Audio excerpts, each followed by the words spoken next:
Join us every Wednesday for InFocus, a weekly talk show produced by the St. Kitts Nevis Information Service, where we provide exclusives with key persons within the government and discuss pertinent, relevant, and interesting matters that affect us all. Tune in every Wednesday, live on ZIZ Radio and streamed live on Facebook at SKNIS Media and ZIZ Online. InFocus, your government, your business.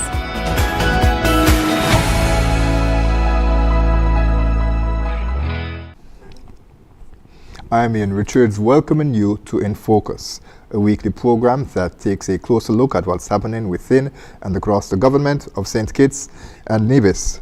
Today we are taking a deep dive into the policies, partnerships and global representation driving St. Kitts and Nevis toward a resilient, sustainable future. First up, we examine the practical wins of Environment Month, celebrated in June, under the theme Climate Action for Environment, for Empowerment, for Everyone. We'll discuss groundbreaking local collaborations, greening the St. Kitts Music Festival, and tackling recycling waste head-on at the SWMC, which of course is the Solid Waste Management Corporation.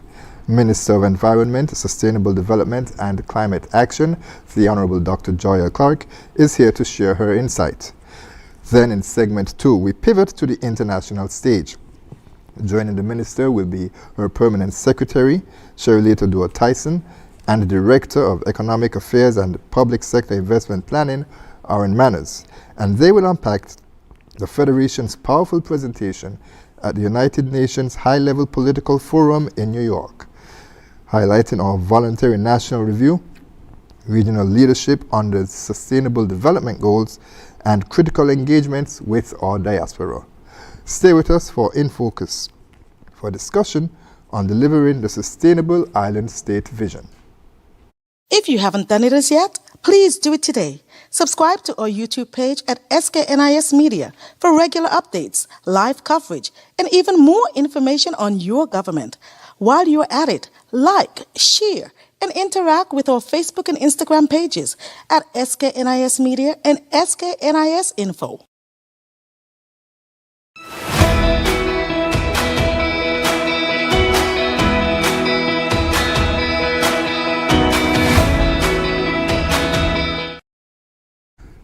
Welcome back to InFocus, and allow me to welcome back to our show the Honorable Minister responsible for Sustainable Development, Environment, Climate Action, et al., the Honorable Dr. Joyelle Clarke. Minister, it's been a minute. Welcome back. Thank you so much. Welcome back to the InFocus studios. I like that. I like being here, so I'm happy to be back. All right, and so we have so much to cover, as I mentioned at the top. We're going to do a special program in the sense that we're going to break the program in two because there's so much that we need to get into. And so let's jump first off into Minister.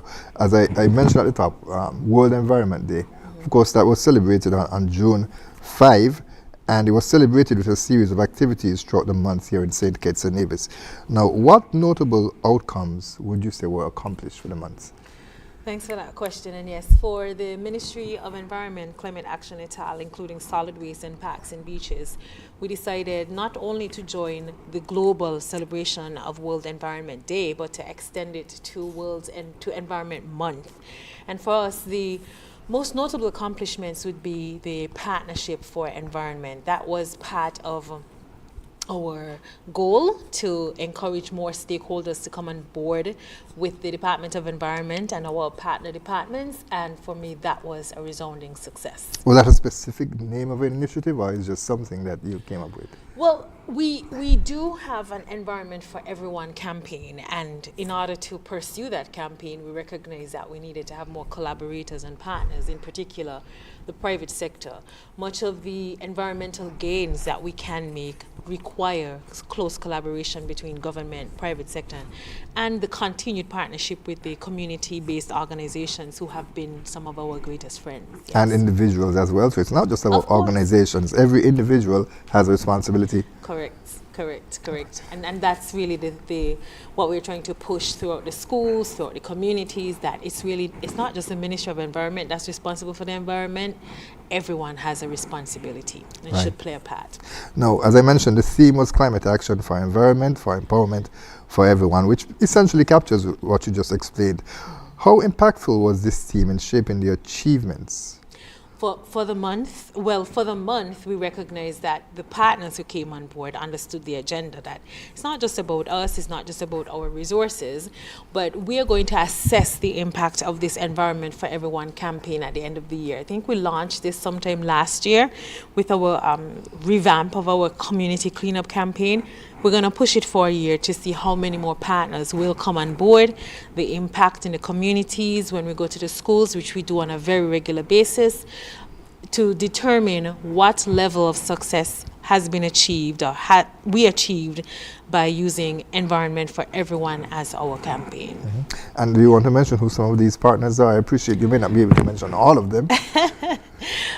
All of them, yes, I would want to. But for today, at least for Environment Month, we had particular partnerships with St. Kitts Nevis Anguilla National Bank in particular, our usual and closest partner, the Republic of Taiwan and the Taiwan ICDF program, and of course we partnered with other community groups, but we'll get into those specific partnerships and the successes that they yielded. Right.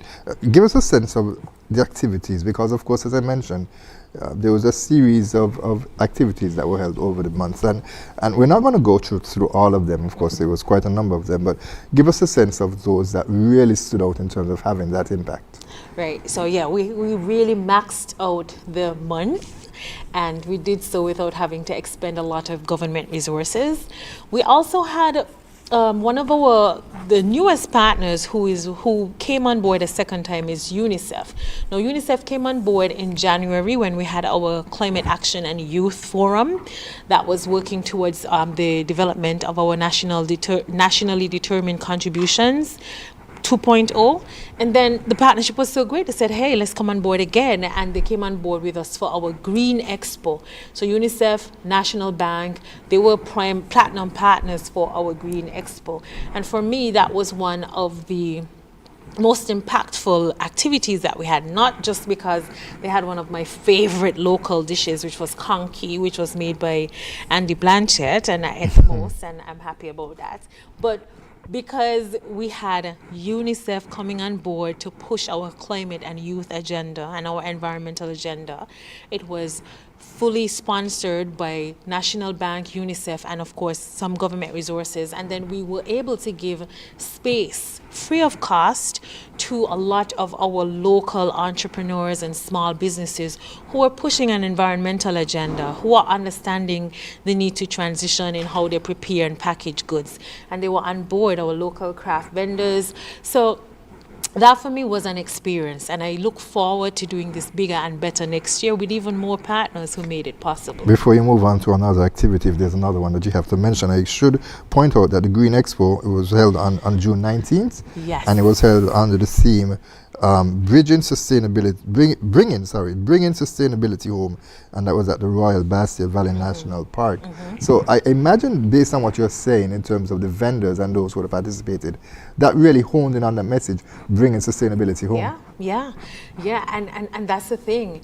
We often take for granted the innovation and creativity that exists already in St. Kitts and Nevis, that our partners are already pushing. And sometimes they just need a little support, a little helping hand, so that we could showcase to the world that sustainability is a homegrown effort. No matter how often we go overseas, no matter who we talk to, the number of persons, no matter how many resources we get, and we say here, unless the innovation and creativity is homegrown and home-owned, you're not going to have any advancement of the Sustainable Island State agenda. And that's why we are so particular about working this closely with our entrepreneurs, craft vendors, creatives, everybody who has an opportunity to push sustainability. Any other activity besides the Green Expo that you care to mention?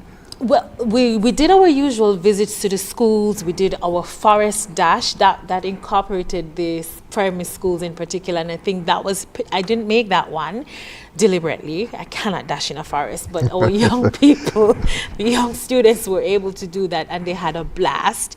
I know we have upcoming activities, fringe activities that are still happening, like we're preparing for an extreme hike. Some of the staff members were able to do some outside camping, but all of the engagements were geared towards bringing the local community on board with the Ministry of Environment? Now, of course, there was an activity to take place involving the solid waste management that it was after an open day, but there was a fire at the landfill, and so that had to be cancelled. Is that something that you're looking forward to presenting, so that you always mention, of course, that it's important for persons to visit the landfill for themselves to see exactly what is happening there, the efforts in recycling, to understand how we as individuals can contribute to reducing our waste? Is that something that you intend to push forward, having that engagement for the public at the landfill?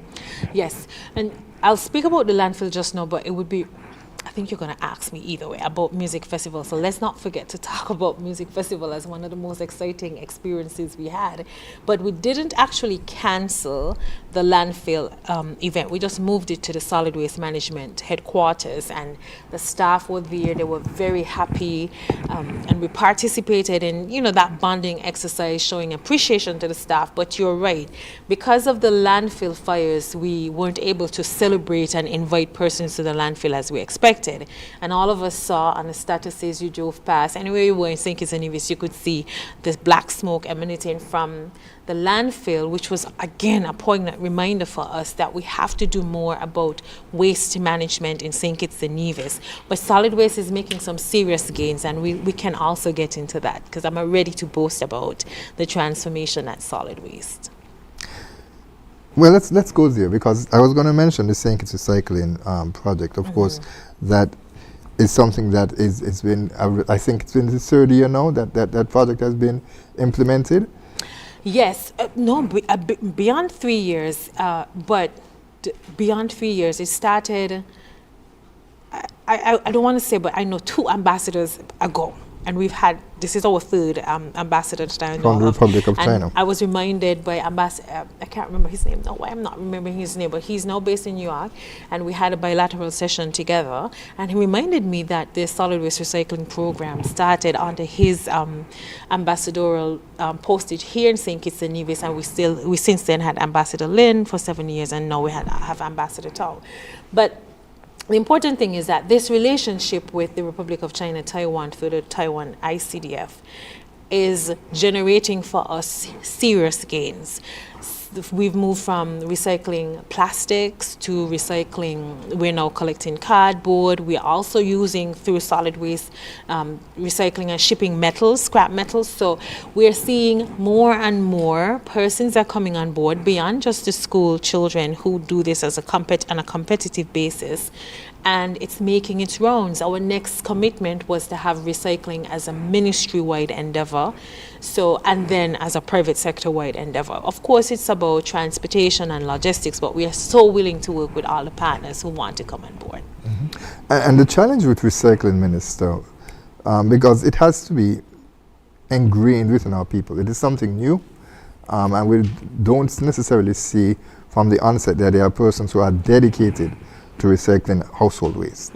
Unfortunately, even when there are receptacles that are placed for recycling of the plastic bottles, as you mentioned, aluminum cans, and also cardboard, we see persons still mixing organic waste with that. How much of a challenge is this? This is forever going to Ambassador Tom Lee, that's his name. So it started under his ambassadorial posting.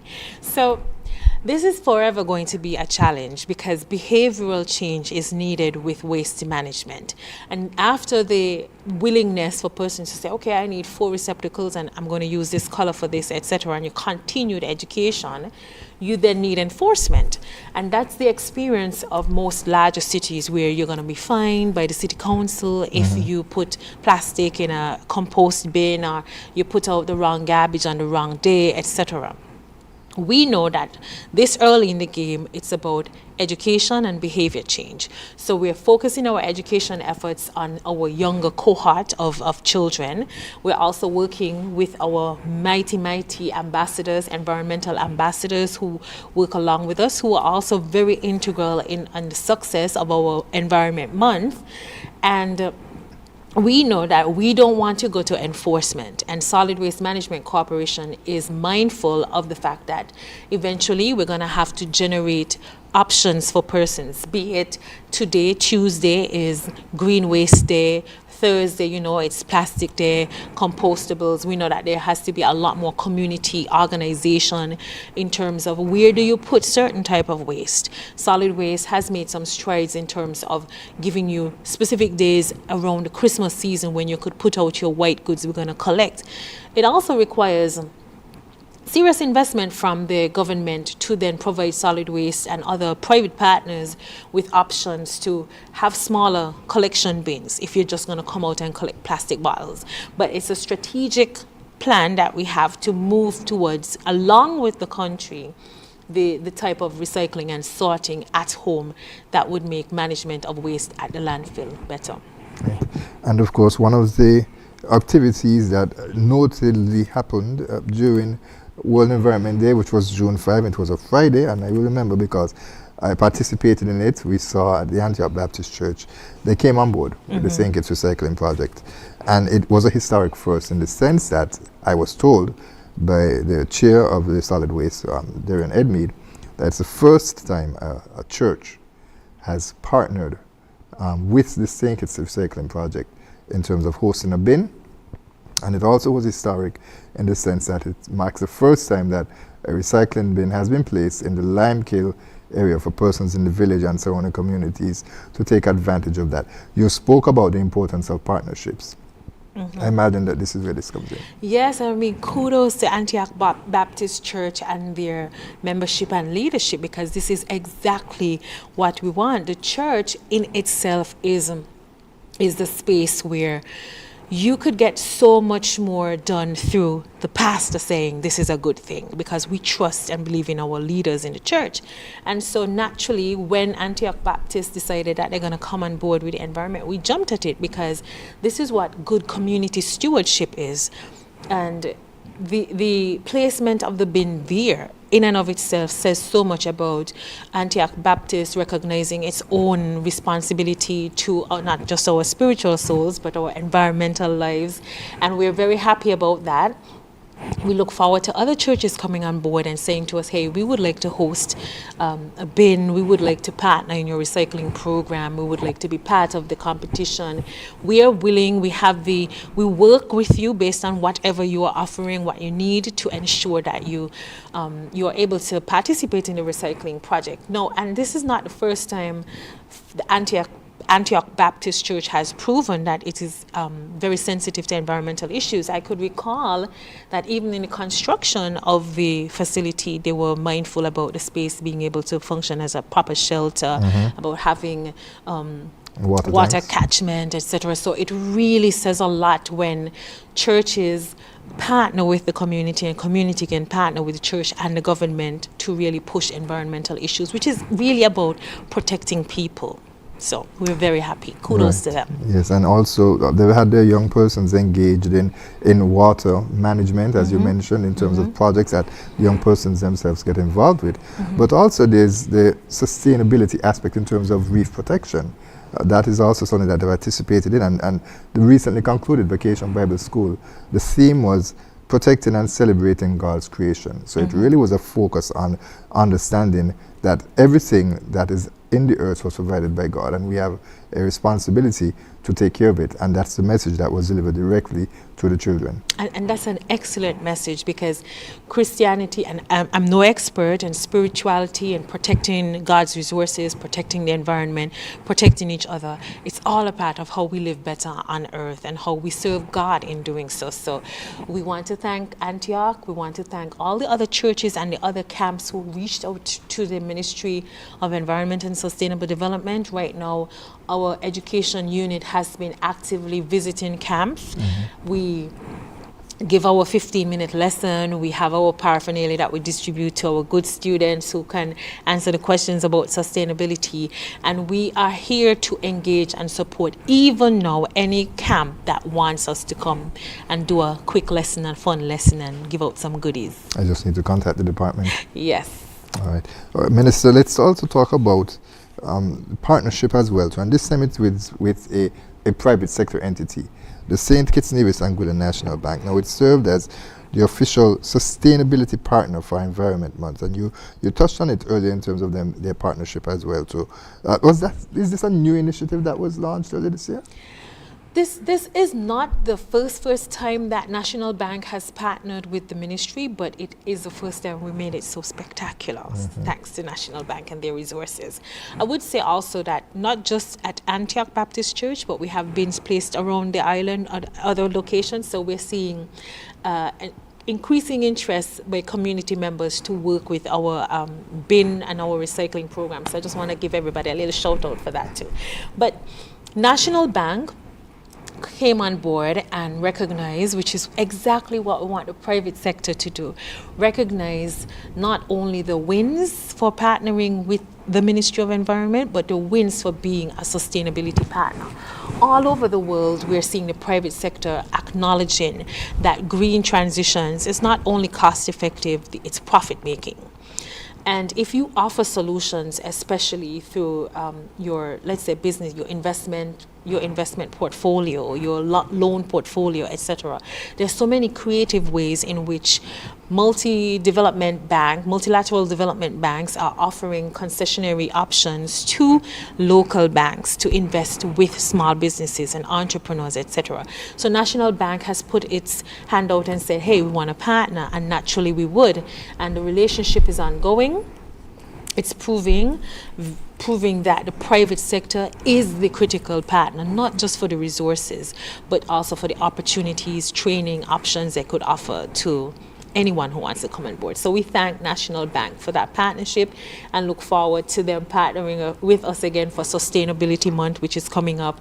We have Climate Week, which is also coming up, and we know that with them we have a secure partnership. Was the partnership more than just sponsoring? Because most persons believe that they should be just funding, and you're good with that. Did they have activities that encourage their staff members to go green and to be more sustainable? The institution itself, is that setting the example? Right, and that's exactly what we want, and that's an excellent question, and that's exactly what we want from when someone comes on board. It's not about the resources that you give, it's the messaging, it's what happens in your institution when you decide that we're going to come on board as a sustainability partner.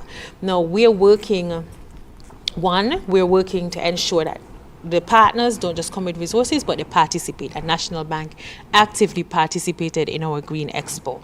Second levels include, how do we have this conversation about ensuring you green your office? So we had that Green Your Office challenge where we say, hey, there are so many ways in which, beyond just turning off the lights, you can green your office. You could recycle, you can encourage volunteers, encourage persons to just be more conscientious about how you use resources. In our ministry, for example, we had bottled water when we started, probably the first 2 or 3 months, and we realized that if we're going to have a single bottle water for every time everybody needs to drink water, you're going to have a lot of plastic bottles. Right. You're creating a problem. And so immediately we decided no more bottled water. Everybody has to come with their flask, and we're going to have one water station. It allows you to get up, walk around, take a hydration break, stretch your legs, etc. But these are the steps that we engage with our partners and sponsors. Like, what can you do in your institution to be more conscientious, more green, to green your office, to green the experience? And how do we get more of your staff to participate in activities that we're hosting? Now, our big push for the end of the year would be our coastal cleanup, where we want the private sector, along with our students, to come on board in our national coastal cleanup event. We're still fine-tuning those details, but we expect to see not just National Bank, Republic, all of the institutions, the Chamber, the RAMS, the Value Mat, everybody out with us cleaning with your staff as part of your own green initiative. So we look forward to that. And Minister, you touched on it earlier, as I mentioned in the opening, the Greening the St. Kitts Music Festival. That is something that was very exciting for the ministry. Thousands and thousands of people attend the St. Kitts Music Festival. You have more or less a captive audience there. And guess what? The same thing that you mentioned earlier happened where I think when I did my first, we had to do rounds, and I went to the station and I said, are people using the bins exactly? And one of the workers said, you see that bin that says plastic only? We're here. And somebody just came and just dumped all their food. And I say, yeah, and you know that means when you're doing the weighing, you have to sift through a little bit, but they were all in good spirits, and this was a collaborative effort between the St. Kitts Music Festival, who we really thank, the Ministry of Environment, Solid Waste, and other volunteers and our ambassadors all over. Now, the thing is, we saw this, I think this was done in Antigua at a festival they had. And we said, hey, this is a great idea, so let's try it for music festival. We also had our influencers doing videos on the videos before and during the music festival. So they came up on the screen, which was prime time, and we thank the St. Kitts Music Festival again for that kind of prime time viewing. But the effort is, even when you're partying and having fun, you can be environmental. You can think about sustainability. It's not something that's adjunct to your life. You're a sustainable person. We want to have a sustainable island state. So even in our partying and celebrations, we have to consider the environment. And we have to see, what does a music festival, what percentage of waste or type of waste does a St. Kitts Music Festival generate? And that goes into the cost of music festival, because it's an environmental cost. There's a transportation cost. There's a cost to move all this waste from the music festival grounds to the Solid Waste Management Corporation landfill. And at the landfill, there's also a cost for us, because there's an increased percentage of waste for those 3 days or 4 days, and we have to manage it. So this is all an attempt for us to be more holistic about how we think about sustainability. It's not just in the offices, it's not just in the schools, but even when we have events, we're looking forward to managing waste and disposing of waste more responsibly. So we can expect to see more as it relates to larger public events and national festivals? Correct. Even when persons are now reaching out to us to use our Arboretum, where we hosted our Green Expo, the big lines, not even fine lines, says you must have that recycling aspect to your event, regardless of what the event is. There are messages that we want to share, because if you're going to use an environmental space that we're maintaining through parks and beaches and other systems, then you must maintain it with that green hat on. We're almost at the bottom of the hour, Minister, can you imagine? But I'll give you an opportunity to speak about another aspect of the recycling, because we mentioned plastic bottles, cardboards, aluminum cans, and also soft metals. But it's also including hard metals as well, in the sense of vehicles. There are a number of derelict vehicles that have littered the landscape across St. Kitts and Nevis. And unfortunately, there's some, well, I shouldn't say it, but there's some persons who are mechanics that just have vehicles and they're just spread out. Even on land that may not be occupied by someone at the time. There is a push by the Solid Waste Management Corporation to get rid of a lot of that waste. Tell us about that. Yes, and this is a big push. Now, so for the past 3 years, since we started this derelict vehicle operation, or continued it rather, we have already moved over 1,000 1,000 plus derelict vehicles from the streets, the fields of St. Kitts. However, in the last 3 months, we made a really concerted push to address the derelict vehicle issue. And so far, we've removed from the villages of Keyon 118, Monkey Hill 37, Shadwell 17, around the Connery area 14, totaling 209 vehicles so far. And I want persons to understand that every vehicle moved comes with a cost, over $100 US. Can you imagine that? Every single vehicle left comes with a cost, but thankfully there is a way to recover the cost, because we have since shipped about 30 40-feet containers exporting scrap metal, which means we collect that vehicle, we pay, but then we can ship and we can recover some cost. And what I want personally is that it's not the Solid Waste Management Corporation that's doing this, but it's a small business, it's a private enterprise. You go, you purchase the crane or the actual equipment needed to move the vehicle, it's charged, we pay, you ship. you make a business of it, because we said here on the show before that there is so much value in waste that people don't understand. For now, Solid Waste Management Corporation is assuming the cost and shipping to recover so that we can continue. And we, in the last 3 months of this exercise, we are still in the Keyon Connery area. We have all the other villages to go. So thousands of vehicles can be moved. I hope somebody who's listening me now could have the bright idea to go and find a way to make this their small business and do it, because we want to partner with people. Have there been pushback from persons in the community? No, my vehicle is not a derelict vehicle. I imagine that's some of that. And naturally, and that's part of the delay that we experienced in the beginning, where as soon as you show up, there's a complaint from a community, from a group, etc. This vehicle's here, it's on our playing field, it's on our football, our basketball court. That's so unfair. And when we show up, when the little warden, because there's a process, the little warden shows up, it's flagged, you could see the evidence that it's just there, it's causing challenges, and we show up and we're ready to flag and move. Oh, no. This engine works, and legislatively we have to abide by the engine turn on. Okay, it's not derelict. But that required us to work, one, to look at our own legislation to fix it, which we are doing actively at Solid Waste, and two, to also have deeper conversations with mechanics, etc. And then on the sustainable side, we recognize that instead of telling mechanics, Lord, you can't be here, we had to provide solutions for them. So PS Dore, when she comes on, can talk about some of the new solutions that we've opened up in terms of land access for mechanics. So it's a fulsome approach to addressing the derelict vehicle from all parts of the ministry.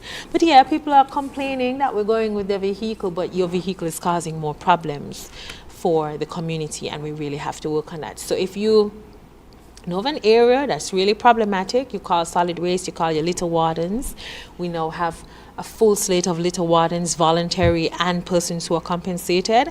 And if you want to voluntarily serve as a little warden, you can contact us and we'll just sign up and get you your documentation so that we can come to your community and move the vehicles. But we're moving strategically through the country, so we won't leave Keyon to go Sandy Point and then come back out this. We're just moving through. So it's important that you flag the vehicles now so that we can do it. And our constituency empowerment officers did a lot of this flagging in the past 2 years of their data collection exercises, so we know where the majority of them are. Right, okay, Minister. Unfortunately, we're going to have to leave it right there. As you mentioned, the PS is going to be joining us along with Mr. Manners to speak about the high-level political forum on sustainable development that took place from July 7 to 15 at the United Nations. So what we're going to do is we're going to take a break and have them join us on set. While the break is happening, we're actually going to play your national statement that you presented to the United Nations at that time. All right. Stay with us, viewers and listeners. We'll be right back with more In Focus. President, Excellencies, the question before us is not whether the Sustainable Development Goals remain relevant, but rather what we must do to accelerate delivery ahead of 2030. St. Kitts and Nevis believes acceleration and real progress require innovative solution building focused on cross-sectoral institutional strengthening and forging partnerships of ambition and implementation. Allow me to share 2 examples of important strategic partnerships and investments in energy and public health. Like many states, high energy costs, volatile markets, climate vulnerability, and changing geopolitical realities have constrained our development. Today, we are writing a different story. Across the Caribbean, we are demonstrating that energy sovereignty through a clean energy future is no longer aspirational, it is achievable. For St. Kitts and Nevis, this is millions in investments in geothermal development, utility-scale solar generation, and the modernization of our electricity grid with partners such as the Republic of China, Taiwan, the EU, the Caribbean Development Bank, and the Green Climate Fund, all towards strengthening our energy security, enhancing economic competitiveness, and contributing to a more resilient energy future for our region. Our second lesson comes from an unexpected place. 2 years ago, we began treating crime and violence as a public health challenge by addressing its root causes through prevention, community engagement, and social investment. Crime declined by 75% in 2025, the largest reduction in our history. Our experience now informs a landmark regional CARICOM United Nations framework on violence prevention, reminding us of the importance of security to the Human Development Agenda. The success began with partnerships founded on trust, mutual respect, and a commitment to national ownership. When countries and partners invest in local capacity, transformative change becomes possible. This year, St. Kitts and Nevis presents its second voluntary national review in 3 years, alongside our first voluntary local review on the island of Nevis. Together, they reaffirm that through our sustainable island state agenda, implemented through our National Development Planning Framework, the SDGs are not separate from our national aspiration. They are the blueprint for our future. That is what delivering better means, and that is how we accelerate.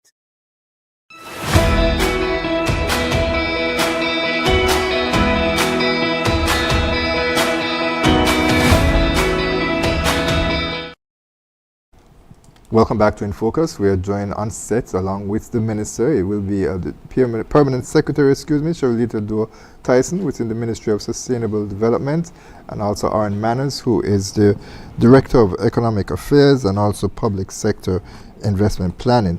Welcome to both of you. Back to the program. You've all been here before. Indeed. Thank you very much, Ian, for having us. And so we want to jump right into the high-level forum now that took place at the United Nations. I mentioned that it was held on July 7th to the 15th. What is the purpose of this high-level forum, and why was it such a priority for St. Kitts and Nevis to participate? Well, let me say the HLPF serves as the central global platform for the tracking and review of the international community's progress on the achievement of the 2030 agenda. As you know, we have 17 SDGs, that's the goal. And so the meeting brings together the global community where you sort of measure the progress of each country. And so we always say the VNR is like a measuring tape.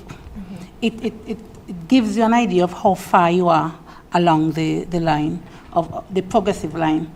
And so the ministry was represented, the Honourable Minister led the delegation, and Owen and I, and another staff member, Samantha, we accompanied her this year.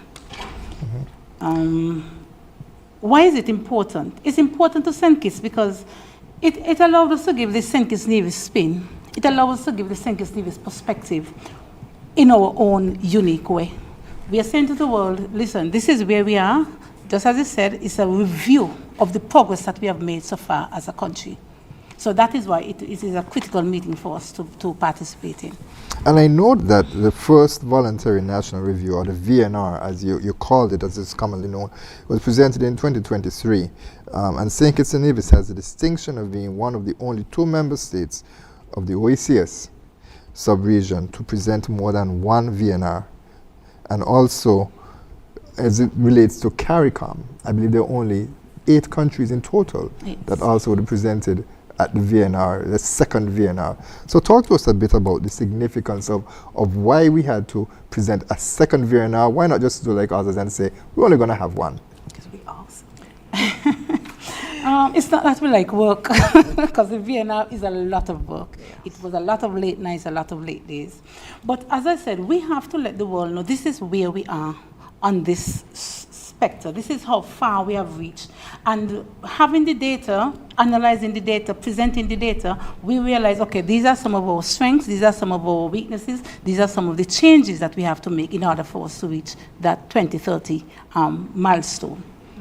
What are some of the highlights of what was presented between 2023 and what was presented this year? Okay, Owen, you can. Well, yes, I can testify to the fact that it's a lot of work, a lot of sleepless nights involved in the preparation of the VNR. But as the PS said, it's an important accountability tool for us to measure where we are. Since the last VNR in 2023, we have made significant strides. And if you look at the current document, the current VNR, you will see that the measurement of where we are in terms of the different SDG indicators has increased substantially across a number of SDGs, including water, energy, SDG 16, which has to do with security. So there has been measurable progress. It was a lot of work to do a second VNR in such a short period of time. I think the other country to have done 2 reviews in 3 years is St. Lucia. And as she said, we've not only done 2 reviews, we've done 3 because we've done the NIVIS voluntary local review in 2025. So we've effectively done 3 reviews in 3-4 years, which is good. And just to wrap up, there's still more work to be done. We do intend to do a final review in 2030, just before the minister will decide, but the work continues.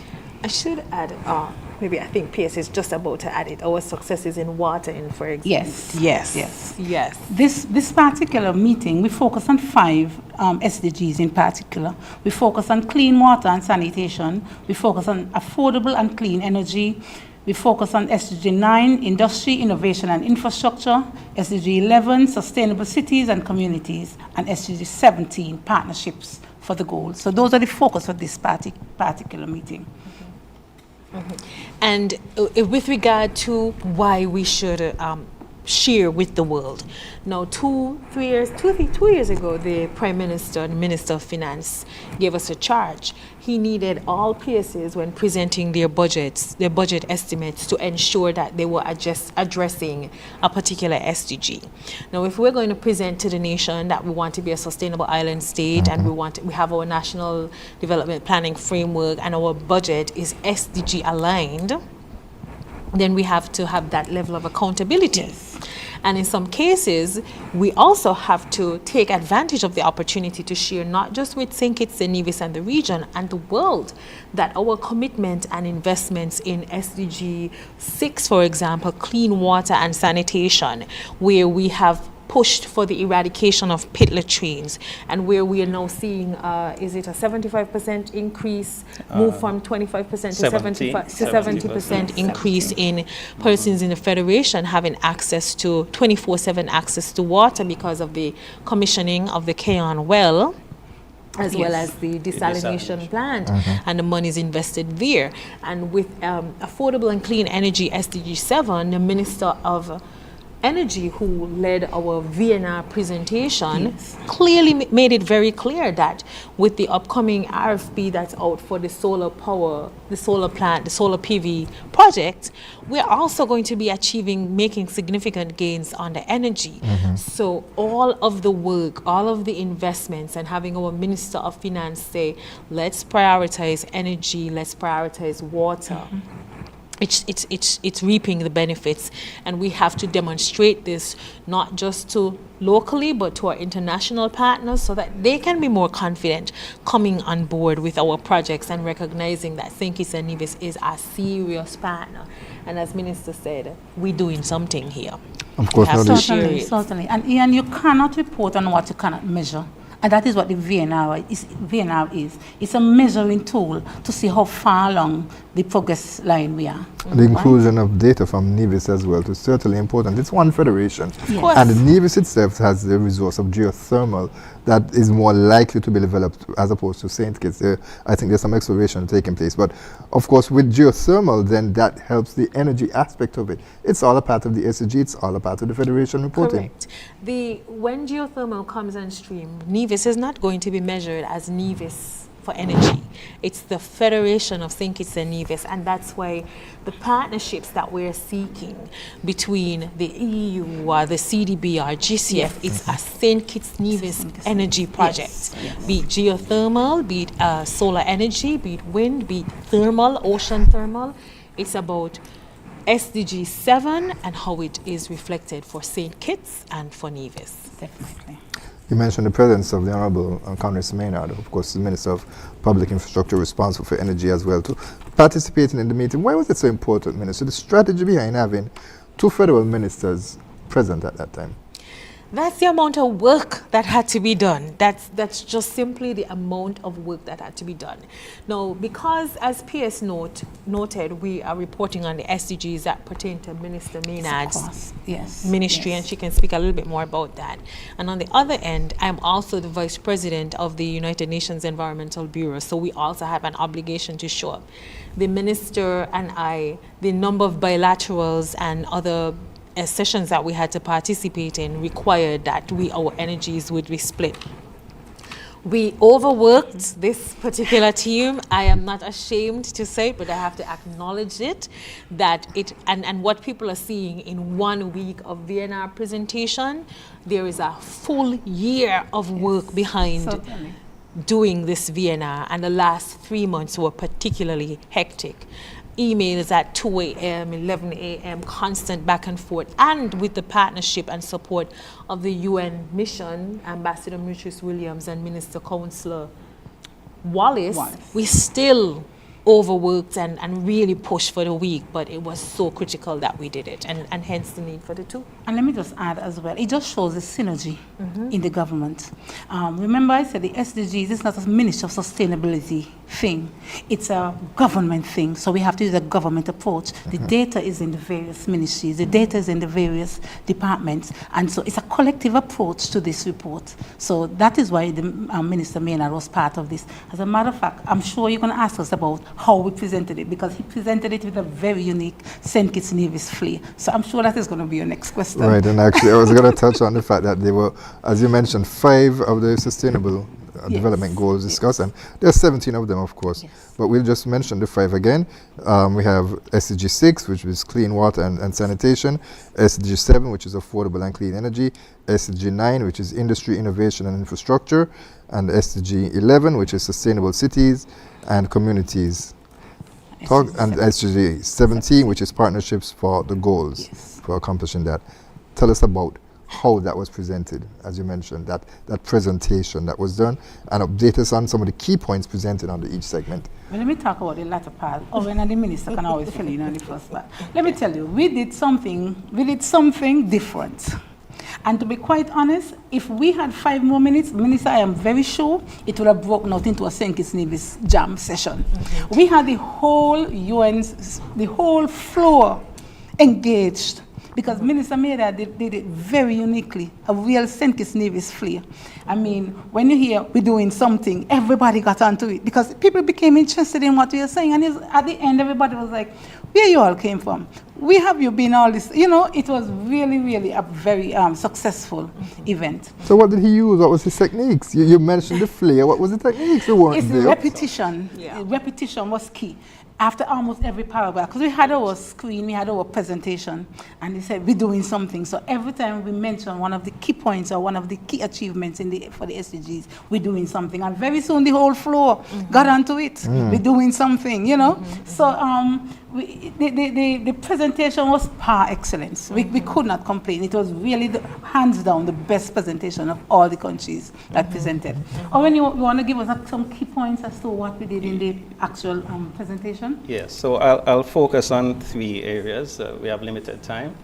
Water, it was easy to speak about water, because obviously there's been a lot of progress since 2023 with the desal plant and the well drilling.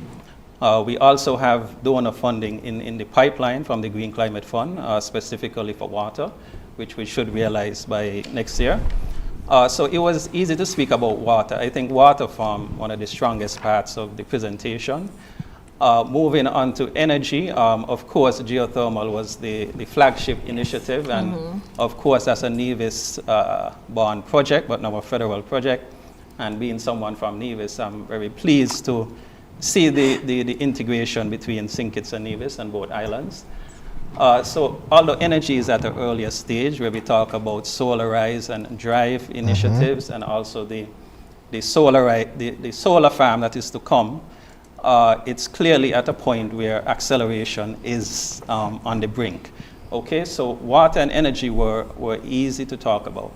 SDG 11, which falls under our minister, we focus on the squatter regularization initiative.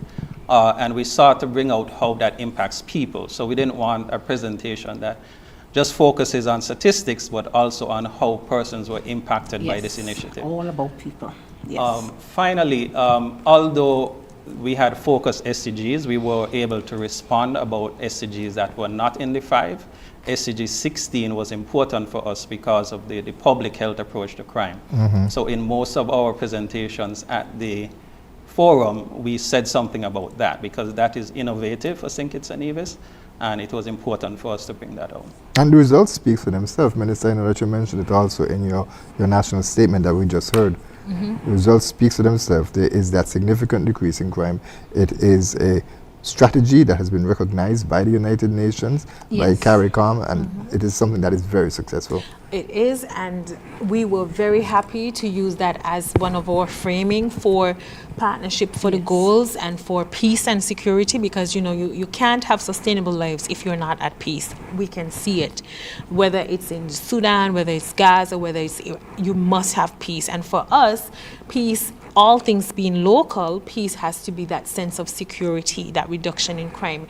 And we are very happy to share with the world that this approach to crime as a national health issue worked for St. Kitts and Nevis, and so much so that it is becoming a flagship approach for the United Nations.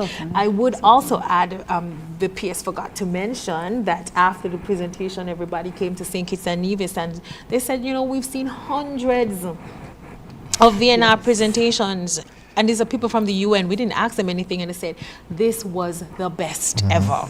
The detail, the presentation style, and again the leadership from Minister Maynard, who led our first VNR as well.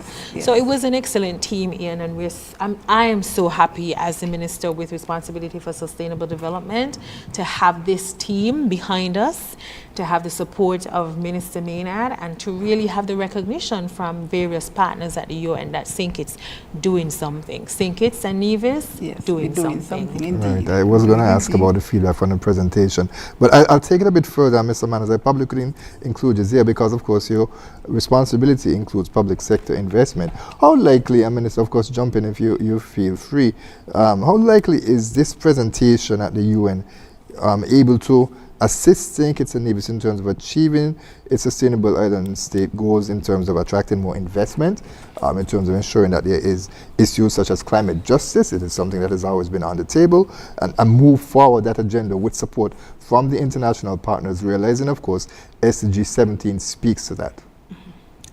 I'm happy you mentioned climate justice. I had the opportunity to participate on a panel that spoke about the fact that St. Kitts and Nevis is considered to be a high-income country and how that affects our access to finance.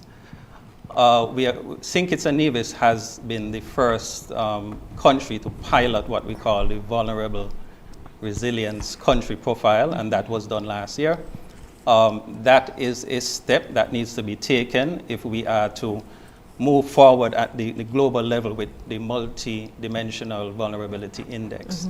And that index will allow countries such as St. Kitts and Nevis to move beyond this assessment of high income, which is based on gross national income, and look at other vulnerabilities of small islands such as ours.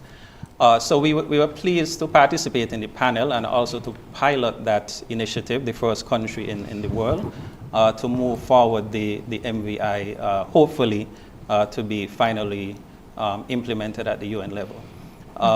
Beyond that, of course, partnerships are key, and participating in the different events, we were approached by different partners. The minister could elaborate. I mean, I myself participated in a water panel, and I was approached by the country Malta, who is it's an island of about 400,000 persons, but they have made significant progress in water, and they are offering us our innovative ideas, And that's just an example of how the forum works for us.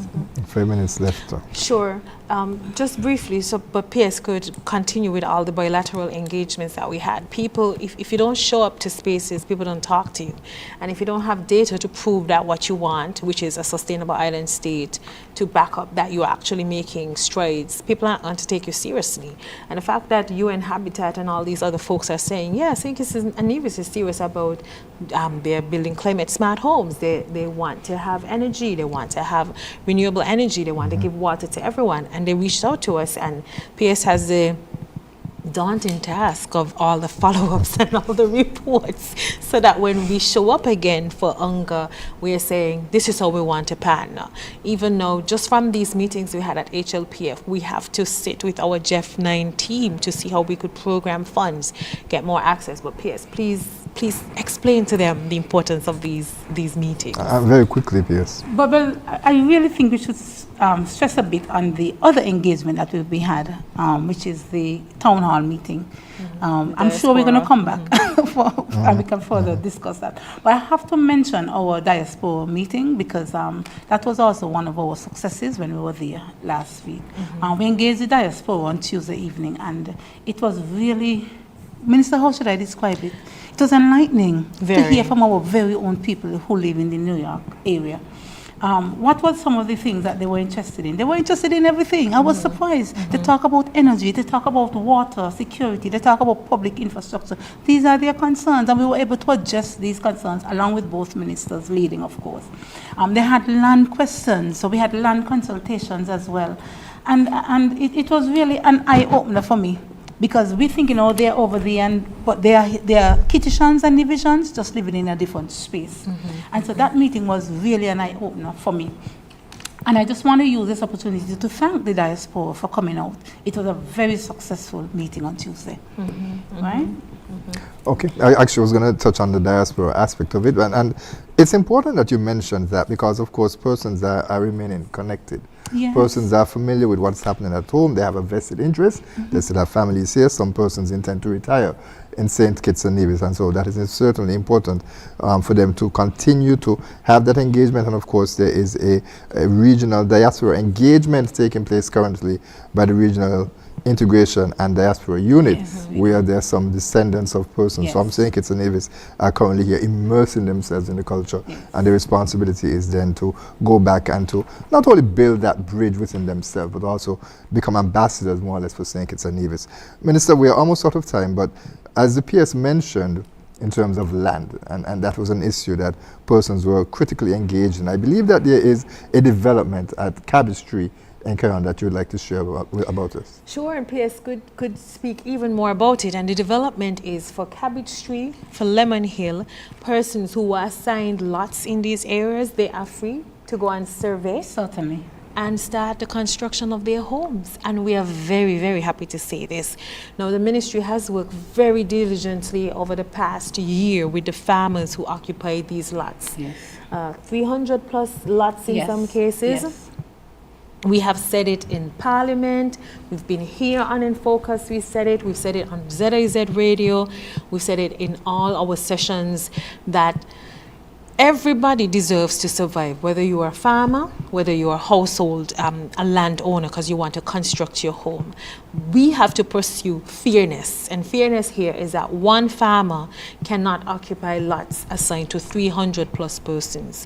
But PS will say more of what the ministry did, but I need to say clearly, the court dismissed any claims against the government. The court made it very clear that we have every right to clear lands and make them available to the respective landowners. And PS can tell you how much we engaged, all that we did, and how many times she showed up in court for these land matters. But people should go and clear the lands in Cabbage Tree and in Lemon Hill. I believe you described that as the PS that deals with most legislation. Talk to us in terms of the court representation. Talk to us, please. Well, as the minister rightly said, the land situation with the farmers, let me first thank the farmers very much, because we had many of them who came forward and said, yes, okay, now I understand, what can I do? And the ministry engaged them, this is what you can do, these are the alternatives. It's not are there against us. It's a holistic approach because it's all part of national development. And so what we've done with many of them, some of them, one of them in particular, a very large commercial farmer, he said, Pierce, allow me 3 more months to weed my tomatoes. Allow me 3 more months to weed my lettuce. And I said, sure. So you have that kind of relationship with the farmers. Of course, you're going to have 1 or 2 who didn't want to have a conversation, and then when the decision was made, they feel that they become the victim. But most of the farmers, we work very well with them. We had no issues. We had farmers in Lemon Hill. I mean, that particular one, he updates me regularly.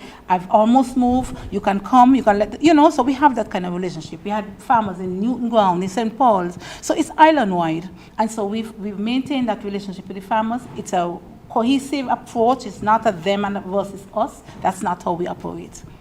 Okay, so thank everyone so far. As the minister rightly said, those farmers, those in Lemon Hill, you can now go and do your building because we have people with plans, people with surveys, they can now go. Keon, Cabbage Phase 3, the very same thing. They can now go and do their construction. The path has been clear for you to do what you need to do. And in some cases, they've been waiting for years and years. Yes, people have been waiting for years with their plans. Because I own the land, I'm ready to move forward with my home, and I'm unable to. Certainly. And some people, as they tell you, they're paying rent and they still have a mortgage facing them and they haven't built. Unfortunately. Because somebody was using the land. Yes, we're out of time, Pierce. We'll have to leave it there. You need to come back. We need to come back and have a much longer discussion on land issues. Of course, it's something that a lot of persons, and as you mentioned, in the diaspora as well, too, that they're concerned about. So, Aaron Manners, Pierce, Sherilita, Dore-Tyson, and of course, Minister Dr. Joyelle Clarke. We're so grateful for you joining us on this edition of InFocus. Thank you. Thank you very much, Ian, and certainly we will come back. Yes. And we'd like to thank you, viewers and listeners, for being with us. We trust that you will join us again next week at the same place, at the same time for another edition of InFocus. Remember, we discuss your government, your business. I'm Ian Richards. Join us every Wednesday for InFocus, a weekly talk show produced by the St. Kitts Nevis Information Service, where we provide exclusives with key persons within the government and discuss pertinent, relevant, and interesting matters that affect us all. Tune in every Wednesday, live on ZIZ Radio and streamed live on Facebook at SKNIS Media and ZIZ Online. InFocus, your government, your business.